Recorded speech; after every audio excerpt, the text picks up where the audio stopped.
الحالات اللي كيقول لكم المسؤولين ديالكم طحن؟ ماشي مسؤولين القانون. شكون؟ القانون. شنو الحالات اللي يقول فيها القانون طحن؟ طحن هي قلنا واحد الخطر، سيف، واحد الخطر اللي هو يقدر يكون سيف، يقدر يكون بنادم متريني، يقدر يكون حباس. خاص الناس تعرف بلا الحباس اشنو هو القوه ديالو، هي كيحاول يقجك ولا قجك والله لا طلقك. حباس هذه كنقولها للبوليس والجدرميه يحيوا راسهم. شي الحباس تما في الحبس اللي كيسبق تيقج هو اللي كيربح. لا قجك والله لا طلقك تيقتلك. اشنو تمشي كتغيب، يقدر يخليك تغيب، يقدر يبقى زايد فيه انت وزهرك، وبالتالي يقدر يقتلك. هنا ملي كيقجو داكشي وما بغاش يطلق راه كتجبدو كتخوي ليه في ولكن باش كتبان هذيك الخطوره؟ علاش؟ باش كتبان هذيك الخطوره؟ الا حسيتي براسك راه الدم ما بقاش يوصل للراس. لا باش كتبان المسؤولين مثلا ملي كيجيو يتحاسبوا معاك شكون هما المسؤولين؟ حتى شي واحد ما كيتحاسب. القضاء.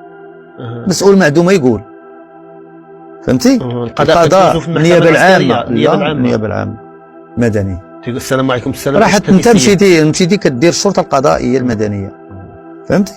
ما كانت ذوك القشاري وداك ما فيهمش هاد المشاكل. اذا هو قجك بدات الضبابه كتبان لك، اش غادي دير؟ وسيرتو كاين شي وحدين ضعاف شويه، الله غالب والعنيه عرق يوق، فهمتي؟ ما كيريزيستيش للضرب، ما كيريزيستي. ولكن ما تيقولوش لكم عطونا شي مبرر ملموس بان الخطر جاك. راه باين كاين، غيبقاو لي طراز ديال القجان غيبقاو، وعندك صاحبك راه ما تكونش عا بوحدك مثلا. الشارع العام راه كلشي فيه دابا، الشارع العام ولا كيشهد شهاده وسطيه، مابقاش الشارع